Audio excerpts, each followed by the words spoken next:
Chapter 1. Below the Tide. The tide was lower than the young boy had ever seen. Utmoah, 6 years old, walked along the hard, wet sand where the waves had just been, dragging a stick behind him, creating chaotic shapes that seemed somehow deliberate, as if the exposed surface was trying to tell him something. But he continued on, unaware. The water was calm, the sky clear, and he could smell salt and the faint rot of seaweed left behind.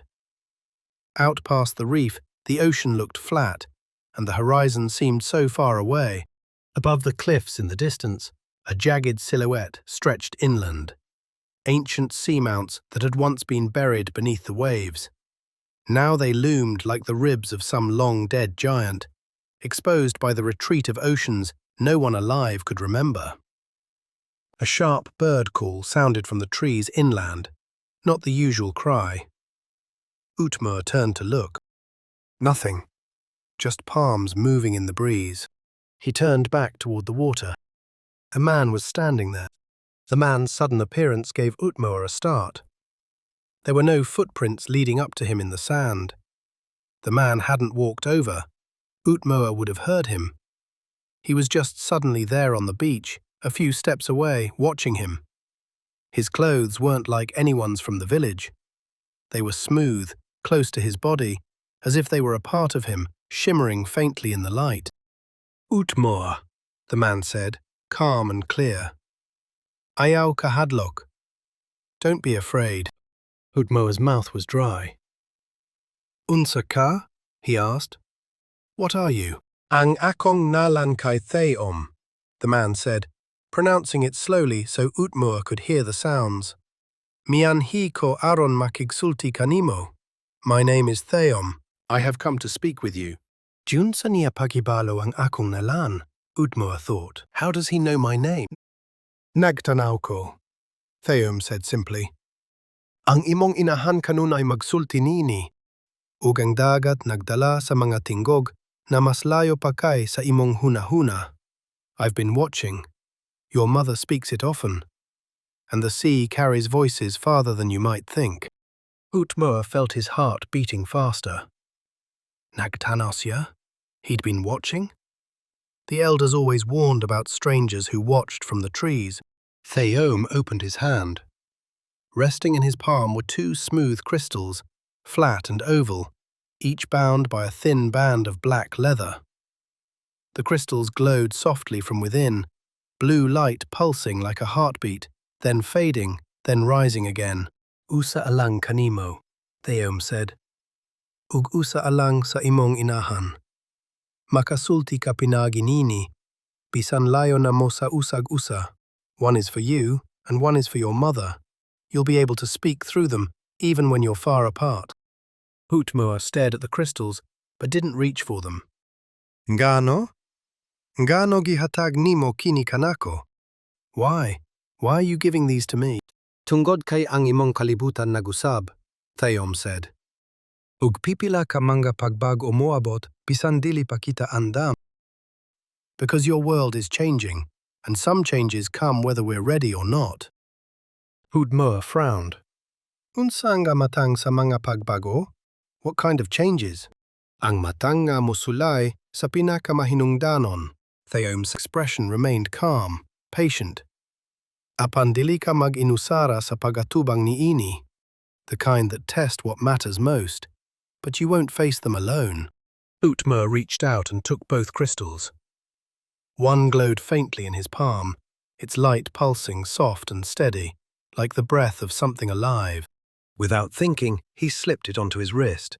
The moment the leather settled against his skin, the crystal flared, bright enough that he had to squint. Then, just as suddenly, it went dark, leaving only the natural reflection of morning sunlight on polished stone. But something had changed. A warmth spread from his wrist, not on the surface of his skin, but deeper, moving through muscle and bone like water soaking into dry earth. It pooled in his chest, gentle but insistent, and for a heartbeat he felt connected to something vast and patient, something that had been waiting for him without his knowing. His breath steadied. His pulse slowed. When Theam spoke again, the words were different, shaped in ways Utmoah had never heard, syllables that didn't belong to any language spoken on his island, and yet he understood. Not the sounds themselves, but the meaning beneath them. As if the crystal had opened a door in his mind, letting comprehension flow through without the need for translation. The sensation was strange and immediate, like suddenly remembering something he'd always known but had forgotten until this very moment. The second crystal rested quiet in his other palm, still cool, still waiting, meant for his mother.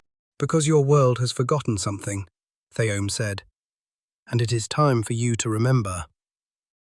A breeze came in off the ocean. Utmoah blinked. Theom was gone. No splash, no light, just gone. The place where he'd been standing was empty sand. If there had been footprints, the water was already pushing in, washing them away. Utmoah stared at the spot for a few seconds, then looked down at the crystal on his wrist. It was still warm. He closed his fingers around the second one, and the tide rushed in, as if it had just suddenly remembered how far it had wandered. Utmoah turned and ran back up the path toward the trees. The village was already awake. He heard voices, smelled cooking fish, heard someone laugh. His mother was near the shade of the breadfruit trees, checking a net. She looked up as soon as she saw him. "Utmo," she said. "Asa ka niadto? Wala ka na sa dihang misidlak ang adlaw. Where did you go this time? You were gone before the sun." "Dito sa baybayon," he said. "Down to the beach." "Ayaw na gyud na buhata pirmi," she said, brushing sand off his shoulder. "Unsa man kon ang tubig mo balik nga paspas kaayo?" "You can't keep doing that. What if the tide turns fast?" "Nagamping ko," he said. I was careful. She gave him that look, half annoyed, half relieved. Then she saw his hand. "Unsa na?" "What's that?" Utmoah opened his palm. "Gihatag niya kini kanako. Usa usab alang kanimo." He held out the second crystal. "He gave it to me. One for you too." She took it carefully, turning it over in her fingers. It looked like glass or polished shell at first, but when the light caught it, it pulsed once, a single breath of light, and then cooled again. She went very still. "Gino oko," she whispered. "My lord."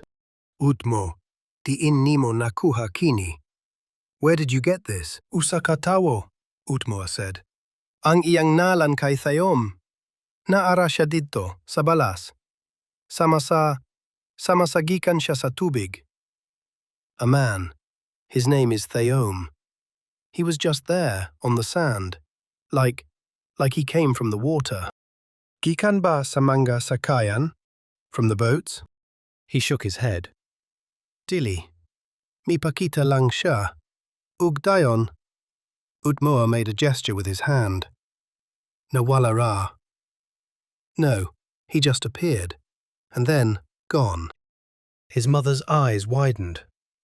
She looked past him toward the ocean, her expression shifting from concern to something deeper.